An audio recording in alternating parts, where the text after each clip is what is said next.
बिस्मिल्लाहिर्रहमानिर्रहीम। तमाम सोचने वालों को, सीखने वालों को, ढूंढने वालों को मेरा सलाम। आज गाइस बड़ी अहम बातें आपके साथ डिस्कस करनी है ज़रा एक डिटेल वीडियो में। इस पूरी वीडियो तक बने रहिएगा। क्या क्या बात करूँ इस वीडियो में, मैं आपको बताऊंगा कि ये जो विड्रॉल या प्रॉफिटेबल ट्रेडर बनना क्या होता है, जो ट्रेडर विड्रॉल लेते हैं उनकी मेंटल अप्रोच होती कैसे है, वो किस तरह से क्या कहते हैं, अपना अपना साइकोलॉजी ट्रेड प्लान बनाते हैं, अकाउंट का ट्रेड प्लान बनाते हैं। उसके बाद उसको एग्जीक्यूशन में किस तरह से बाय सेल की ट्रेड चेकलिस्ट बनाते हैं, अपनी इस टाइम उनकी टाइम की रूटीन क्या होती है कि कौन सा पेयर किस टाइम मूव कर रहा होगा। और उसके साथ साथ जो अहम चीज़ ये है कि ये जितने भी लोग हैं जो अपना रिकॉर्ड ब्रेक करते हैं आके मार्केट के अंदर, उनकी लर्निंग अप्रोच क्या होती है, ट्रेड फाइंडिंग अप्रोच क्या होती है, ये सारी बातें मैं स्टेप बाय स्टेप आपके साथ डिस्कस करूँगा। मैंने इससे पहली इस तरह से एक वीडियो मैंने कभी नहीं बनाई।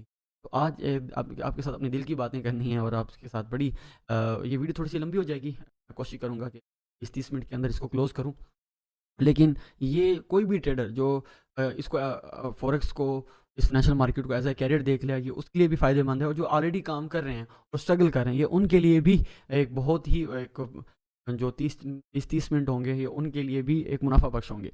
तो मेरे साथ इस वीडियो के एंड तक बने रहिएगा। सबसे पहले कि जो भी लोग जो विड्रॉल तक पहुंचते हैं या विड्रॉल लेने लगते हैं, तो उनकी कैसे ट्रेनिंग होती है। जैसे देखो ना एक बंदे ने, एक एक शूटर है, उसने स्नाइपर गन के साथ स्नाइपर गन पर काम करना है, उसने स्नाइपर बनना है या उसने मशीन गन यूज़ करनी है। तो आप खुद देखें इन दोनों की जो मेंटल अप्रोच है वो बिल्कुल डिफरेंट होगी। जो स्नाइपर होते हैं उन्होंने अपनी जगह फाइंड करनी होती है, फिर वो उस जगह फाइंड करने के बाद ये स्नाइपर जो होते हैं, इनकी ट्रेनिंग, इनकी मेंटल ट्रेनिंग ऐसी होती है कि उन्होंने वहीं खाना है, वहीं पीना है, उनकी अपनी पोटी भी वहीं बैठ के करनी होती है, हिलना नहीं होता। तो स्नाइपर जो है उनकी इतनी हार्ड मेंटल ट्रेनिंग होती है। जो मशीन गन यूज़ कर रहे होते हैं उनकी भी क्या कहते हैं, मेंटल ट्रेनिंग बिल्कुल डिफरेंट होती है। तो इस तरह से एक ट्रेडर जो होता है वो मशीन गन के साथ काम नहीं कर रहा होता, बल्कि वो स्नाइपर गन लेके बैठा होता है। और उसने उसकी मेंटल ट्रेनिंग भी आम ट्रेनिंग से बड़ी बहुत डिफरेंट होती है, बहुत ही ज़्यादा डिफरेंट होती है और टफ ट्रेनिंग होती है। इसी तरह ट्रेडिंग की जो ट्रेनिंग है वो भी एक टफ काम है, वो एक हार्ड काम है। उस ट्रेडिंग में क्या क्या अज्जा होते हैं, वो किस तरह से होता है, वो मैं आपको स्टेप बाय स्टेप ये सारी चीज़ें बताऊंगा। लेकिन उससे पहले मैं आपको ना दो अप्रोचेस बता देता हूँ। सबसे जो पहला अप्रोच है वो ये है कि आप फाइनेंशियल मार्केट शुरू करना चाह रहे हैं, ऑनलाइन काम शुरू करने जा रहे हैं, आप फॉरेक्स मार्केट को ट्रेड करना चाह रहे हैं, तो आपको फिजिकली कोई 5-6 कारोबार का एक्सपीरियंस हो, या 5-6 कारोबार की आपके पास कोई केस स्टडी ज़रूर हो। आप किसी एक्सपीरियंस लोगों के साथ ज़रूर बैठे हुए हों, या आपको 5-6 कारोबार की ना ऑब्जर्वेशन बहुत अच्छी हो। लेट्स सपोज पाकिस्तान में एक रियल स्टेट का कारोबार बहुत चल रहा है, फार्मेसी का है, फूड का है, ठीक है। उसके बाद एक होल सेल या किराना स्टोर बहुत ही चल रहा होता है, ठीक है। तो और तीसरा क्या कहते हैं, कोई भी एक और कर लें, क्लॉथ कर लें, ठीक है। ये आप देखेंगे इन सब को, यानी रियल एस्टेट का काम, ठीक है, फार्मेसी का काम, फूड का काम, या होलसेल या किराना स्टोर, जनरल स्टोर, और क्लॉथ का काम, क्लॉथ की जिनकी हैं बड़ी, ये आप इनको दो चीज़ों से देखें कि यार ये इन लोगों की इन्वेस्टमेंट कितनी है, और ये टाइम कितना देते हैं, और दूसरा ये प्रॉफिट कितना करते हैं। जब भी आपने इन पांच कोई भी पांच फिजिकली कारोबार का आपने एक्सपीरियंस करना है ऑनलाइन काम से पहले, इसकी जो मेंटल अप्रोच वो ये होती है कि आपको कम से कम फिजिकली किसी 5 कारोबार की ऑब्जर्वेशन हो।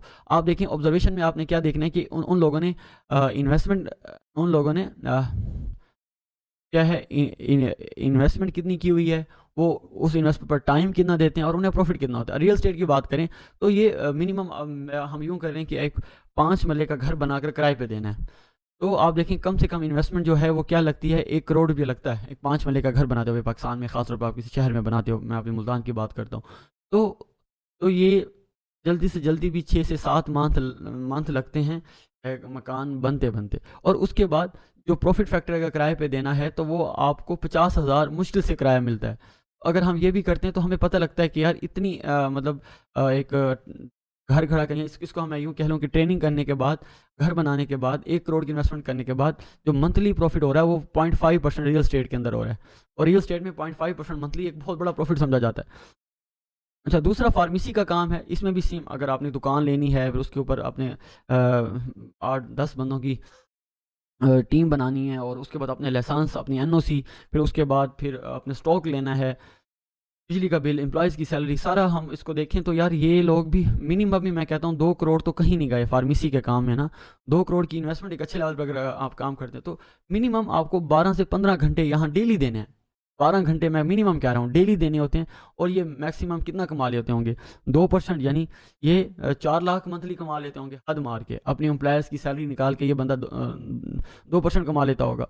फूड के कारोबार में अगर आप देखें, फूड में भी एक अच्छी खासी इन्वेस्टमेंट, अगर आपने एक रेस्टोरेंट बनाना है तो उसमें भी आपको एक बिल्डिंग बनाने का खर्चा, उसके बाद उसमें उसको अपने शेफ़ रखने हैं, मजदूरी करनी है, तो तो वहाँ भी मिनिमम मैं कहता हूँ 1 करोड़ तो कहीं नहीं गया। तो और ये फूड का काम अगर आप देख रहे हैं तो ये दोपहर को शुरू हो जाता है, इनका 12-1 बजे शुरू होता है, फिर रात के 12-1 बजे तक रहता है। ये भी 12 घंटे की ड्यूटी है। 12 घंटे की ड्यूटी के बाद ये बंदा कितना कमा लेता होगा? हद 3% कमा लेता होगा फूड में। यानी ये 3 लाख, 1 करोड़ पे, 1 करोड़ के पीछे 3 लाख खर्चा, हर चीज़ निकाल के, बिजली का बिल सारा निकाल के 3 लाख कमा लेता होगा।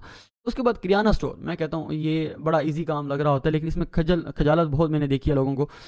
वो भी सुबह 6 बजे दुकान ओपन होती है, रात को 12 बजे दुकान बंद हो रही होती है, 11 बजे दुकान बंद हो रही होती है। ये 15-16 घंटे की ड्यूटी करता है किराना वाला, और उसके साथ इसकी इन्वेस्टमेंट मिनिमम मैं कहता हूँ 1 करोड़ की इन्वेस्टमेंट भी हो तो ये कितना कमा लेता होगा? 1 लाख कमा लेता होगा हद मार के। तो ये 1% मुश्किल से बनता है। क्लॉथ वाले भी ज़ाहिर 2-4 करोड़ की इन्वेस्टमेंट है, वो भी मैक्सिमम 2% कमा लेते होंगे। तो हमें ये समझ आई, दुनिया के जितने भी ज़हीन लोग हैं, तो फिजिकली काम में जो पैसा बना रहे हैं वो कितना है?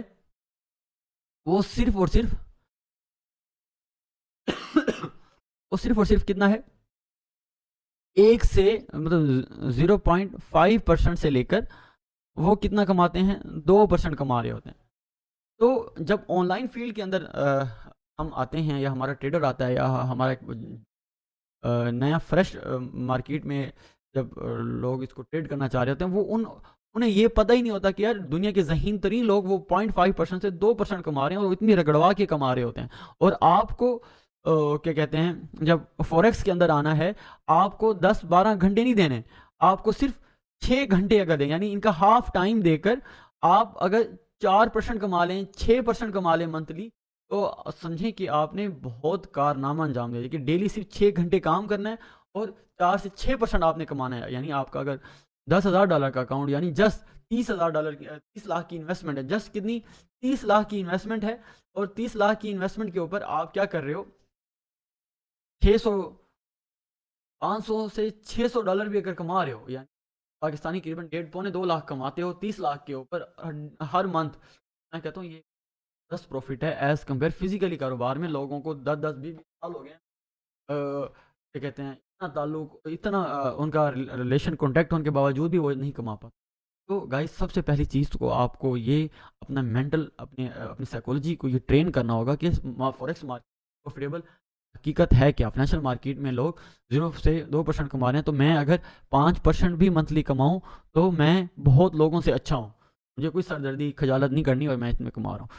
इसमें इसके ऑपोजिट मसला क्या होता है कि जिन लोगों को, जो लोग प्रॉफिटेबल नहीं हो रहे, या जिनका विड्रॉल नहीं आते, वो क्या करते हैं कि अगर उन्होंने $1,000 की इन्वेस्टमेंट करनी है, इवन को $1,000 की इन्वेस्टमेंट ही नहीं करते, वो एक बचकाना सी इन्वेस्टमेंट क्या करते हैं, $25, $50, यहाँ यहाँ यहाँ इतने सारे, मैं आपको कहता हूँ, लोग ब्लंडर कर रहे होते हैं, या गधे ऐसे हैं, माजरत के साथ साथ अल्फाज बोल रहा हूँ, ये गधे क्या करते हैं कि 90% पैसा लोग वो लूज़ करते हैं जिनकी आमदनी बेचारों की 50,000 मंथली मुश्किल से होती है। और यही लोग जो हैं 80-90% में पैसा लूज़ कर रहे होते हैं। क्यों लूज़ करते हैं? कि ये क्या करते हैं, अपनी सैलरी से थोड़ा-थोड़ा बचा के 1-2 मंथ में $25 की इन्वेस्टमेंट कर दी, $50 की इन्वेस्टमेंट कर दी, $100 की इन्वेस्टमेंट कर दी, $200 की इन्वेस्टमेंट करके वो कह रहे हैं कि हफ्ते के अंदर-अंदर हम कोई एडवेंचर ऐसा करें, इसको डबल करें। शायद कुछ लोग डबल कर भी लेते होंगे, लेकिन वो 100 में से कोई एक जाना होता होगा, बाकी सारे पैसा लूज़ करते रहते हैं। क्योंकि उनके पास मेंटल अप्रोच ही नहीं होती कि यार हमने इन्वेस्टमेंट कहते किसको हैं, अगर इन्वेस्टमेंट करनी है तो उसको कैसे करना है। उनके पास कोई रिसर्च वर्क ही नहीं होती। हमारी हमारे पाकिस्तानियों की, मैं क्योंकि मेरा एक्सपीरियंस पाकिस्तानियों इंडियन के साथ ज़्यादा है, तो मैं ये देखता हूँ कि उनकी ना कोई रिसर्च वर्क उनका बिल्कुल ज़ीरो है। बस वो कहीं वीडियो से एक किसी लाइव स्ट्रीमिंग से बात पकड़ कर अपना फाइनेंशियल डिसीजन ले लेते हैं और पहले से भी बुरे हालात में चले जाते हैं। तो सबसे पहले तो गाइज आप, मैंने ये बताया कि आपको जब अगर आपने काम करना है, अगर आप $10,000 आपको पता है ना यार मैंने 4-5% मंथली कमाना है, यकीन करें आपकी एग्रेसिवनेस कम हो जाएगी, आपके पास फाइनेंशियल प्रेशर कम हो जाएगा और आप आराम से ये पैसा बना लें। 4-5% मैं अपने 5 साल के एक्सपीरियंस में कहूँ, इस फॉरेक्स मार्केट के अंदर कोई बड़ी बात नहीं है। आपको थोड़ा बहुत अगर सिर्फ इन चीज़ों का पता है, मैं कहता हूँ अगर आप यहाँ पर भी हैं, किसी से भी कोई भी कोर्स कर रहे हैं आप, कि आपको थोड़ा सा बेसिक्स का पता लग रहा है, आपको MT4 अच्छे से चलाना आता है, आपको सपोर्ट एंड रेजिस्टेंस का पता है, आपको थोड़ा मार्केट स्ट्रक्चर का, मार्केट रेंज के अंदर है, वोलेटाइल है मार्केट या मार्केट ट्रेंडिंग के अंदर है, थोड़ा सा आपको स्ट्रक्चर देखना आता है, उसके बाद आपको कोई ना कोई VSA मेथड है या मार्केट प्रोफाइल है, मूविंग एवरेज है, कोई भी मेथड आता है उसके ऊपर एक अच्छी ग्रिप है, उसके बाद आपको कोई एडवांस टूल आ गया है या और दूसरी अहम चीज़ है ट्रेडिंग, मैं कहता हूँ all about depth in management है, आपकी मैनेजमेंट बहुत अच्छी है। और दूसरा आपकी मनी मैनेजमेंट में अगर आपका कोई ड्रास्टिक किस्म का कोई ब्लंडर नहीं करना, तो आपकी मैनेजमेंट के ऊपर कितनी ग्रिप है। और उसके बाद मेन और अहम चीज़, थोड़ी बहुत फंडामेंटल और अहम चीज़ क्या है कि आप अगर लाइव अकाउंट का डॉलर मिनिमम अगर इन्वेस्टमेंट करना चाह रहे हो और अगर आप इसमें काम करना चाह रहे हो, तो आपने ये देखना होता है कि यार मेरी अपनी स्ट्रैटेजी, अपनी टेक्निक के ऊपर क्या सॉर्ट ट्रेड्स हैं, उसके बाद आप लाइव मार्केट के अंदर आओ तो आप प्रॉफिटेबल बन सकते हो। आगे चलते हैं। अब अगला मरला क्या है कि वो लोग जो कहते हैं कि यार हमने ना FTMO के अकाउंट या फंडिंग अकाउंट पर काम करना है, तो उसका क्या लाएमल होता है। देखिए मैं कहता हूँ इसकी भी एक अप्रोच बड़ी डिफरेंट है। जिनको मैंने बड़े विड्रॉल लेते देखा है या वीको डाले बनाते देखा है, तो वो क्या करते हैं, लेट्स सपोज उनके पास एक बैकअप पे बहुत होता है उनके पास। मैंने जो मोस्टली लोग देखे, मैंने या किसी ट्रेडर को कोई अच्छा बड़ा इन्वेस्टर मिल गया कि लेट्स सपोज अगर किसी के पास ना होता क्या है कि 1 करोड़ रुपया है बड़ा, वो क्या करते हैं यार मेरे पास 1 करोड़ है और मैं FTMO के साथ ना कोई एडवेंचर करना चाह रहा हूँ कि मुझे एक्सपर्ट एडवाइस दो, तो ये मेरा लेक्चर उसके लिए है कि आपके पास अगर 1 करोड़ है, आप देखें आपने जस्ट और जस्ट एक $5,000 यानी 1 करोड़ की अगर मैं बात करूँ, तो तकरीबन ये 1 करोड़ को अगर मैं डॉलर में अगर समूँ तो ये बनता है तकरीबन 35,000 तीस $33,000 मैं कह लेता हूँ, कितने बनते हैं $33,000। तो अगर एक बंदे के पास इतना बैकअप है, तो मैं कहता हूँ यार इसमें से एक थोड़ी सी अमाउंट कितनी है, $5,000 ना आप अलग कर लो। फेज़ 1 में आप क्या करो, $5,000 अलग करो। ये मैं अपनी आंखों देखा हाल बता रहा हूँ कि जिन लोगों ने FTMO में विड्रॉल लिए काम किया, उनकी मेंटल अप्रोच थी क्या। वो क्या करते हैं अपने कैपिटल का 5 कैपिटल में आप देखें ना 10% कितना बनता है $3,300, यानी वो सिर्फ और सिर्फ $3,300 यूं कहें, उन्होंने सिर्फ और सिर्फ 15% अपने कैपिटल से बाहर निकाला और $5,000। तो मैं कहता हूँ ये $5,000 है ना, आप ये देखो कि आपने FTMO का जो 100K का जो अकाउंट है वो आ रहा है तकरीबन $650 में बन जाता है, और 200K का जो अकाउंट है वो बनता है आपके पास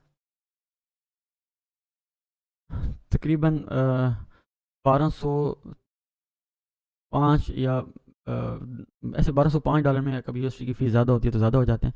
इस तरह से ना अकाउंट होता है। अगर आपके पास $5,000 का भी बैकअप है, तो आप खुद देखें, आप इस जैसे 7-8 अकाउंट परचेज़ कर सकते हैं और इस जैसे 3-4 अकाउंट क्या कर सकते हैं, बैंक 12-24, तो आप इस जैसे 4 अकाउंट परचेज़ कर सकते हैं। देख रहे हैं? इस जैसे 8 अकाउंट और इस जैसे 4 अकाउंट बाय कर सकते हो FTMO के। लेट्स सपोज आप अभी $2 लाख की बात करते हो, हम मैक्सिमम की बात करते हैं, $2 लाख की आप 4 अकाउंट लेते हो और उससे पीछे आपके पास $28,000 का बैकअप भी पड़ा है।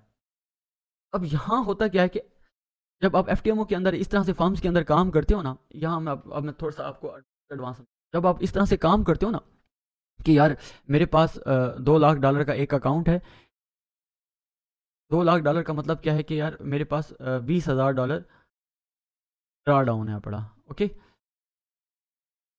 तो मैंने $20,000 से असल में फेज़ 1 में मैंने $20,000 ही बनाने हैं, तो ये एक अग्रेसिव एटीट्यूड से ही बना सकते हो। आप कहो कि मैं मी स्कैल्पिंग कर $200 डेली प्रॉफिट करके कमाऊँ, कि आप ये नहीं होगा। आपको सबसे पहले अपना बैकअप देखना पड़ेगा कि यार मेरे पास $28,000 पीछे पड़ा हुआ है, ओके। और 3 अकाउंट भी मेरे पास $2 लाख के पीछे पड़े हुए हैं। अब मैं इस अकाउंट के साथ ईजिली क्या कर सकता हूँ, प्ले आउट कर सकता हूँ। अब होता क्या है कि ऐसा बंदा जिसके पास ये बैक है, तो उसकी साइकोलॉजिकल वो बड़ा स्ट्रॉन्ग होगा। अब वो लेट्स सपोज अभी जब फेज़ 1 क्लियर हुआ, तो मैंने अपने इन्वेस्टर के साथ मिलकर तो 16 स्टैंडर्ड लोड मारी थी गोल्ड के अंदर, $2 लाख के अकाउंट के ऊपर ना। अब हुआ क्या, वो उसी ट्रेड में गोल्ड मुझे अच्छे से याद है 2500 जब 87 पे गया ना गोल्ड, तो वहीं से सीधा डिप जो है 78 पे आया था, 2578 के ऊपर। बीच में 6 स्टैंडर्ड लोड और भी ओपन की हुई थी। तो इस 2 ट्रेड्स के अंदर ही क्या हुआ कि फेस क्लियर हो गया। अब ये मतलब इस किस्म से आपको पागलपन चाहिए एफटीएमओ पे आगे जाओ, मतलब आपको एक अपॉर्चुनिटी अच्छी देखनी है, उस अपॉर्चुनिटी के ऊपर फिर बहादुरी दिखानी है। ठीक है, अब वो एसएल कितना था आप देखें, अगर आपके पास 3% 4% एसएल भी एक अच्छे खासा, आपके पास $2 लाख के ऊपर जो है एसएल भी एक अच्छा खासा बन जाता है, 8-9 हज़ार डॉलर का आपके पास क्या हो जाता है, एक 40-50 पिप 60 पिप का आपके पास एक मार्जिन भी होता है, इसी के अंदर रहकर आप क्या कर सकते हो, ये रिस्क ले सकते हो। तो एक ब्रेव अपॉर्चुनिटी, एक अच्छी अपॉर्चुनिटी पर आपको फिर बहादुरी दिखानी पड़ती है, फिर जाके ये फंडिंग अकाउंट इस तरह से पास होते हैं। यहाँ अगर कोई ये कहे कि मैं उधारे पैसे ले लूँगा और इस तरह से मैं काम करूँगा, तो एक अकाउंट भी अगर आपसे बाईपास हुआ या फेल हुए आप, तो आपका तो इमोशंस ही सारे डिस्टर्ब हो जाएंगे, आप तो आगे काम ही नहीं कर सकोगे, आप डर जाओगे। तो गाइस सबसे पहली चीज़ तो आपको ये बताया कि एक अगर आपने लाइव अकाउंट चलाना है, उसके लिए आपको पता हो कि ये अगर मैं आम बिजनेस का एक्सपीरियंस है तो, और फॉरेक्स का एक्सपीरियंस के साथ मैं किस तरह से उसको अलाइन करके एक मेंटली माइंडफुली, जैसे डॉक्टर गैरी डेटोन कहते हैं ना, ट्रेड माइंडफुली, तो किस तरह से कर सकते हो। अगला मरला मैंने आपको बताया कि फंडिंग अकाउंट एक अग्रेसिव काम है, और उस अग्रेसिव काम के पीछे आपके पास जब तक बैकअप नहीं है, एक स्ट्रॉन्ग बैकअप नहीं है, एलन मस्क कहता था कि अगर आप वो चीज़ तब खरीदो जब उसको खरीदने की आपके पास 10 बार पावर हो। यानी अगर मैंने आईफोन 16 प्रो मैक्स खरीदा है, ये पाकिस्तानी अगर पीटीए प्रूफ के साथ तकरीबन 7.25 लाख का बनता है, तो मेरे पास इतनी कैपेबिलिटी थी कि मैं ऐसे 10 आईफोन खरीद सकता हूँ, तो तब जाके मैंने एक आईफोन खरीदा है। तो गाइस इसी तरह अगर आपने क्या कहते हैं, अपने आप को फाइनेंशियल तौर पे ज़िबा नहीं करना, फाइनेंशियल तौर पे अपने आप को बेहतर करना है, तो आपके पास बैकअप हो। एक अकाउंट खरीदने के लिए आपके वो अकाउंट खरीदो जिसको खरीदने के लिए आप 10 बार 100 बार वो अकाउंट 20 बार वो अकाउंट खरीद सकते हो। तब जाकर आप क्या है मेंटली फ्री होकर एक ब्रेव होकर काम कर सकते हो। अब अपॉर्चुनिटी कैसे फाइंड करें, अपॉर्चुनिटी फाइंड करने के लिए देखें आपको अब कितनी मेहनत करनी पड़ेगी, मैं आखिरी 5 मिनट में वो बताता हूँ आपको। देखें, ये सबसे पहले एक सैंपल है। अगर आप लाइव अकाउंट चलाना चाह रहे हो, लाइव अकाउंट में प्रॉफिट करना चाह रहे हो, या एफटीएमओ या इस जैसे फर्म्स में अंदर प्रॉफिट करना चाह रहे हो, आपको एक ट्रायल से गुजरना पड़ेगा, अपने आप को एक फेज से गुजारना पड़ेगा। उस फेज को ना हमारे टीचर हैं साजिद गौरी साहब, उनकी का मैं दिल से शुक्रिया अदा करता हूँ, अल्लाह उन्हें जज़ा खैर दे और उनके रिस्क में मज़ीद इजाफा करे, उनके नॉलेज में इजाफा करे। सर ने हमें ना ये 12 पॉइंट्स बता दिए, 2021 की बात आ रहा हूँ, कि अगर कोई भी प्रॉफिटेबल ट्रेडर बनना चाह रहा है, वो इन 12 पॉइंट्स के ऊपर प्रैक्टिस करे। इस 12 पॉइंट्स की प्रैक्टिस, ये एक सैंपल है, इसको जो मैंने अपने स्टूडेंट ज़िशान के साथ ये बनाया है, तो वो सैंपल मैं आपके साथ दिखा देता हूँ। सबसे पहले ये देखें, जब भी आप काम करना चाह रहे हो ट्रेडिंग में, आप अपना ऑब्जेक्टिव बड़ा क्लियर रखें, अपने गोल्स बड़े क्लियर रखें। लेट्स सपोज एक ज़िशान ने अपने गोल लिखे कि यार मैं जो है फाइनेंशियल फ्रीडम चाहिए मुझे, मैं 2 सालों के बाद अपने मेरे पास $10,000 का अकाउंट मिनिमम 5 डिजिट अकाउंट होगा, मैं फाइनेंशियल एक्सपर्ट बनना चाह रहा हूँ, यानी उसने मेंटरशिप करनी है, या मैं अपनी सोसाइटी में, फैमिली में अपनी एक हैसियत बनाना चाह रहा हूँ। ठीक है, ये कोई अपना गोल बना रहा होता है कि अच्छा, फिर उसके पास कुछ एक्सपीरियंस है, सबकॉन्शियस माइंड प्रोग्रामिंग है। मैं यहाँ ये कहता हूँ कि आप ट्रेडिंग करना क्यों चाह रहे हो, अगर आपने पैसे ही बनाना है तो आप किसी और काम से भी पैसा बना, तो मैं कहता हूँ कि मुझे ट्रेडिंग इसलिए ज़्यादा अच्छी लगती है, जो मेरी थी कि इसके अंदर ना कंपटीशन कोई नहीं है। मतलब अगर मैं बाय कर रहा हूँ गोल्ड को, तो बहुत से ट्रेडर्स और भी बाय करें तो मुझे मसला नहीं है। इवन कि मैं दूसरों को भी बताता हूँ, यार हाँ यार गोल्ड में अपॉर्चुनिटी आ रही है बाय की, बाय कर लो, बात फॉलो करें आप। तो लेकिन बात होता क्या है कि अगर आपने कोई दुकान बनाई है और आपके सामने किसी और ने दुकान बना लिया, तो एक हसद का पहलू शुरू हो जाता है कि यार वो क्लाइंट इसके पास ना जाए, बल्कि मैं प्राइस लो करके उस क्लाइंट को अपनी तरफ ग्रैब कर लूँ। ये एक हर कारोबार में आपको क्लाइंट की ज़रूरत होती है। इसमें फॉरेक्स के अंदर आपको नैनो सेकंड में आपका क्लाइंट अवेलेबल है और कोई कंपटीशन नहीं है। सारे बैठ के एक ही टेबल पर आप एक चीज़ को बाय और सेल कर सकते हो धड़ल्ले के साथ। ठीक है, दूसरा जो चीज़ यहाँ पर मैं आपको बताना चाह रहा हूँ कि जब आप ट्रेडिंग शुरू करें, आप जो मैं आज आपको यहाँ बताऊँगा, वो अपना SWOT एनालिसिस करें कि यार मैं इस ट्रेडिंग के अंदर आ रहा हूँ, तो यार मेरी स्ट्रेंथ क्या है? यार क्या उन्होंने लिखा कि मेरा पैशन है ट्रेडिंग का, मैं डिसिप्लिन ज़्यादा हूँ, मेरे पास एक टेक्निकल स्किल्स हैं और मैं एक कंटिन्यूअस लर्नर हूँ। कि यार एज़ अ यूट्यूबर अगर मैं बात करूँ, एज़ अ ट्रेडर बात करूँ, हमारे लिए कंटेंट एक बड़ा मसला होता है। लेकिन as a forex trader content तो मेरे पास डेली एक डिफरेंट अवेलेबल है। तो कंटेंट तो मुझे बनाना नहीं है, कंटेंट तो मुझे ऑलरेडी डेली मेरे पास चेंज होता है। तो होता क्या है कि कंटिन्यूअस जब मार्केट बदल रही होती है, आपको भी कंटिन्यूअस लर्नर बनना पड़ता है। तो एक अच्छा लर्नर उसकी स्ट्रेंथ है। फैमिली सपोर्ट बड़ी ज़रूरी है। मैं कहता हूँ कि अगर आप फॉरेक्स मार्केट के अंदर आ रहे हो और आपके पास ना फैमिली सपोर्ट भी नहीं है और आपके पास दूसरा एक ब्लंडर ये होता है कि आपके पास कोई सेकंड सोर्स ऑफ इनकम भी नहीं है, तो तब फॉरेक्स आपके लिए है ही नहीं। मैं कहता हूँ, मैं तो क्लियर कहता हूँ, ये नहीं कि आप नहीं कर सकते, बल्कि है ही नहीं। मतलब आपके पास एक तो सेकंड सोर्स ऑफ इनकम भी नहीं है, ऊपर से पीछे फैमिली सपोर्ट भी नहीं है, और फिर आप फॉरेक्स को यूज़ करना, फॉरेक्स पे काम करना चाह रहे हो, अब बुरी तरह आप नाकामी देखने के चांसेस ज़्यादा हैं। तो अगर ये आपके पास है तो वीकनेस क्या है? जिशान ने कहा कि अगर मैं प्रॉफिटेबल ट्रेडर बनना चाह रहा हूँ या फंडिंग फर्म्स में अगर मैं बड़े विड्रॉल देना चाह रहा हूँ, तो मेरी ये वीकनेस है कि मेरे पास लिमिटेड फंड है। देखो, मैंने उसे कहा था कि अगर लिमिटेड फंड है तो आप कॉपी ट्रेडिंग कर सकते हो, मास्टर अकाउंट बना सकते हो और आप फंडिंग अकाउंट यूज़ कर लो। ओके, सब्र नहीं है मेरे पास। तो ज़ाहिर है सब्र दो चीज़ों से आएगा। एक, आप बहुत ज़्यादा प्रैक्टिस करोगे, आपको चीज़ों पर बिलीव आएगा, तो मैं कहता हूँ सब्र वहाँ आता है जहाँ उम्मीद होती है। आपको अपने सिस्टम पर उम्मीद है और बिलीव है कि यार मेरा सिस्टम काम करता है, तो फिर आप 5-10 एसएल के बाद भी परेशान नहीं होते। आपको पता है कि ओवरऑल मैं क्लोजिंग में प्रॉफिट में कर लूँगा, क्योंकि मेरा सिस्टम मुझे बहुत अच्छे बिलीव है मेरा ज़्यादा। और चीज़ क्या होता है कि जो फॉरेक्स के अंदर आते हैं, वो अपनी वीकनेस को नहीं देखते, अपनी वीकनेस पे काम नहीं करते। तो आप मार्केट के अंदर जल्दबाजी दिखाते हो, 1-2 बार अकाउंट वॉश होते हैं या 1-2 बार एसएल होते हैं, तो ऑटोमेटिक आपको लग जाता है कि यार सब्र करना पड़ेगा, इसके बगैर गुजारा नहीं है।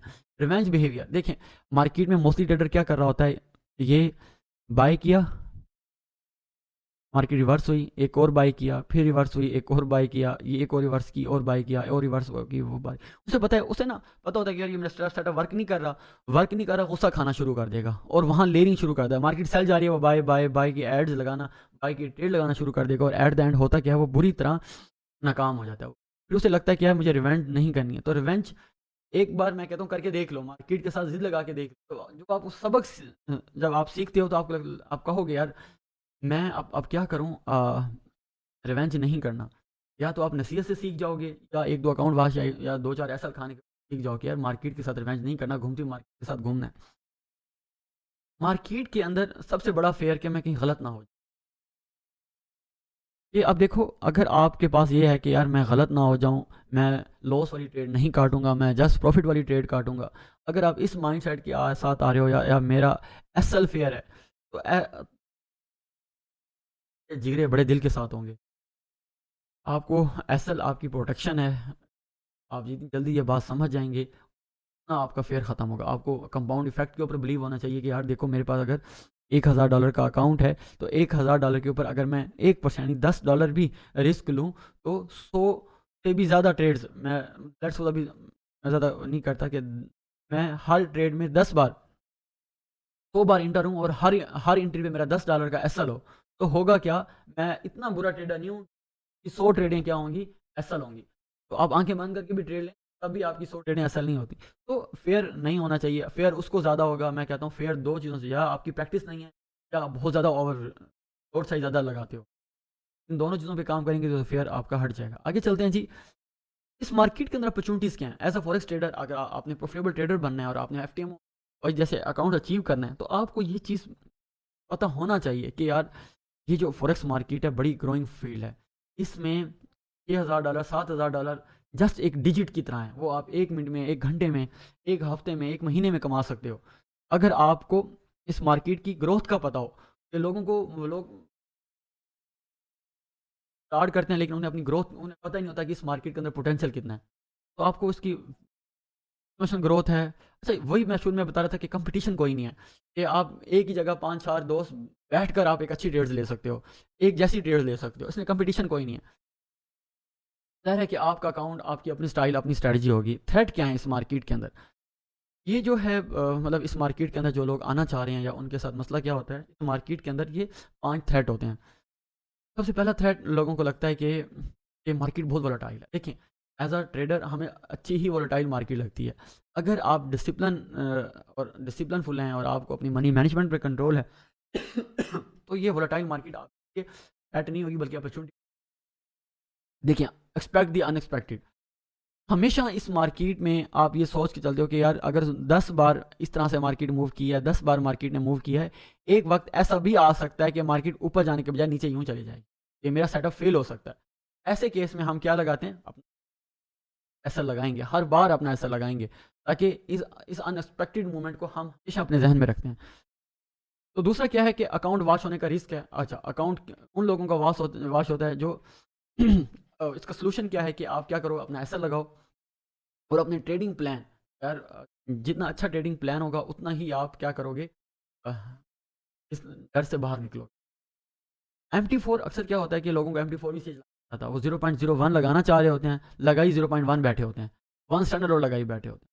तो अगर आपको लोड साइज मतलब ऑर्डर लगाने में जल्दबाजी करते हैं या लापरवाही करते हैं, तो आपको MT4 के अंदर भी बड़े ब्लंडर हो जाते हैं। अगर आपकी डिलीवरी ज़्यादा है और अकाउंट 100 200 500 डॉलर का अकाउंट और वन स्टैंडर्ड लोड लग गई है, तो वहाँ आपके लिए मसाइल पैदा होते हैं। तो इसका बेहतर हल क्या होता है कि आप जितनी ज़्यादा प्रैक्टिस करेंगे ये एरर्स कम हो जाएंगे।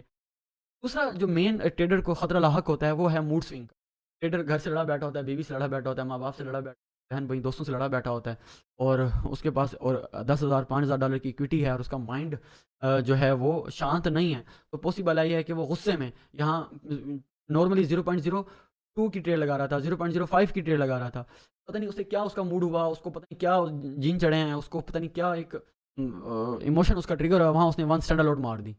पता लगा कि जब मैंने रिस्क ज़्यादा लिया उसी टाइम ही मुझे लॉस हो। तो मूड स्विंग जो है इसका अपने अपने मूड का बड़ा ख्याल रखना पड़ता है एज अ ट्रेडर, अपने अपने आप को शांत रखना, नमाज नमाज के जरिए डिसिप्लिन, अपने आप को क्या कहते हैं, क्रिकेट के साथ, अपने एक्सरसाइज के साथ अपने आप को अटैच रखेंगे, हेल्थी माइंड, तब आप इस थ्रेड से बच सकते हैं। दूसरा क्या है कि मेन चीज़, अब मैं इस वीडियो की सबसे अहम चीज़ आपके साथ डिस्कस करने जा रहा हूँ। देखें, अगर आप प्रॉफिटेबल ट्रेडर बनना चाह रहे हैं तो आपको अनाउंस करना पड़ेगा कि यार मैंने लेट्स सपोज इसने कहा कि मैं जनवरी 2025 में अपना लाइव अकाउंट बनाऊंगा, मेरा वीकली टारगेट ये होगा, मेरा वीकली ड्रा डाउन ये होगा। मेरी डेली रूटीन क्या होगी कि मैं सुबह 9 बजे सिस्टम पर बैठूंगा, 12 बजे तक अपने ऑब्जर्वेशन बना लूँगा, तो 2 से 6 एनालिसिस करूँ। सर क्या होता है, इतनी बड़ी मार्केट के अंदर आप हर पेयर को ट्रेड नहीं कर सकते। अगर आप बिगनर हैं तो आप सबसे पहले क्या करें, लोग बिगनर बिगनर होते हैं और डायरेक्ट ही आकर गोल्ड और सिल्वर में जाकर क्या करने लग जाते हैं, ट्रेड शुरू कर देते हैं, ऑयल में, नेचुरल गैस में ट्रेड शुरू कर देते हैं। मैं कहता हूँ ये गलत स्ट्रैटेजी है। आप सबसे पहले शुएब अख्तर भी था ना, उसने डायरेक्ट 160 158 की पेस से बॉल नहीं करा रहा था, बल्कि उसने पहले वो 130 140 145 150, ठीक है, आहिस्ता आहिस्ता अपना हाथ वो सीधा करते हैं, फिर आके वो पेस शुरू करते हैं। अगर डायरेक्ट आप उठते ही इस तरह से उठते ही आप क्या करें, डायरेक्ट ही आप इतनी डालेंगे, आप दूसरी बॉल नहीं करा सकेंगे, स्ट्रेच पड़ जाएंगे, आपको आपका हाथ दर्द कर जाएगा। जब तक वो खून ब्लड फ्लो नहीं करता जिसम में, आप इवन कि मैं जिम कर रहा हूँ तो हम भी ऐसे ही जाते ही 50-50 केजी 40-40 केजी वेट नहीं उठा सकते। अगर उठा भी लें तो हमारे दर्द निकल जाएंगे। हमने तो कल दोबारा आना है जिम करने, आज आखिरी दिन थोड़ी ना आया। इसी तरह अगर आप लाइव अकाउंट में प्रॉफिट करना चाह रहे हैं और आप इस तरह से काम करना चाह रहे हैं, तो आप सबसे पहले स्लो पेयर के अंदर काम करें। आप क्या करें, फिर ऐसा ऐसा गोल्ड के अंदर ये बचो, गोल्ड के अंदर भी काम करना, फिर इस तरह से बाकी पेयर्स के अंदर ऐसा आप ऐड करते जाएं। पहले स्लो पेयर पे काम करें। दूसरा, कुछ लोग M1 के अंदर काम करें, M5 के अंदर काम करते हैं। मैं कहता हूँ आप बड़े टाइम फ्रेम के अंदर एनालिसिस करो, कम अज़ कम M30 से तो नहीं, तो देखो ही ना। दूसरा क्या है, रिस्क मैनेजमेंट। देखिए, हमेशा वर्स्ट सिचुएशन के लिए रेडी रहें, अपना ड्रा डाउन सेट करें कि यार मैं, अगर मेरा 10,000 डॉलर का अकाउंट है तो 10,000 में मैं डेली वीकली जो है मैं $100 या 10% ही मैं, मेरा बुरी से बुरा भी अगर मेरे पास वक्त आ गया मेरे ऊपर, तो मैं $100 से ज़्यादा लॉस नहीं करूँगा वीक।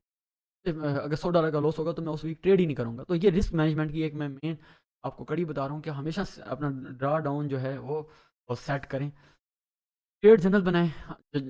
जब भी आप ट्रेड बनाएंगे तो होगा क्या कि आप आपकी रूटीन बनी हुई होगी, आपने जो भी ट्रेड ली उसकी एंट्री ले ली, उसकी रीजनिंग लिख ली कि मैंने ट्रेड ली क्यों थी, मैं गलत हुआ तो क्यों हुआ, रॉन्ग हुआ तो क्यों हुआ। मैं इस ट्रेड के अंदर कोई इमोशन तो नहीं था, और एंड में जो रिजल्ट आया, वो रिजल्ट आप क्या करते हो, आपको एनालाइज करने में, आपको परखने में मदद देगा कि मेरी वे ऑफ अप्रोच क्या है ट्रेडिंग के अंदर। उसके बाद आपको अपने बिलीव लेवल पर बहुत ज़्यादा काम करना पड़ेगा, कन्फ्यूजन कम से कम करनी पड़ेगी। ये वो चार कुछ बातें थी आपके साथ, कि अगर आप मार्केट के अंदर आना चाह रहे हैं, सबसे पहले अपने आप को इन फेजी से गुजारें, इन 12 पॉइंट से गुजारें। अगर आप इन 12 पॉइंट से गुजारते हैं, अपनी 40-50 डेमो ट्रेड्स करते हैं, उसके बाद फिर आपको ये विड्रॉल लगेंगे, यार मेरी मेहनत ज़्यादा थी, अभी भी मेहनत इससे ज़्यादा है। तो वो क्या करते हैं, उन्हें थोड़ा सा विड्रॉल आता है, वो बिफर जाते हैं, हम सराखी में कहते हैं, और वो बहुत क्या कहते हैं, बिगड़ जाते हैं प्रॉफिट देके। लेकिन आपकी मेहनत ज़्यादा होती है। अक्सर मैंने देखता था यार, यूनिवर्सिटी लाइफ में बहुत से स्टूडेंट्स ऐसे होते थे जो वो में से 85-19 मार्क्स लेके रो रहे होते थे। तो मैं कहता था यार, हमारे तो 60 नंबर आ गए, हम बड़े खुश हैं।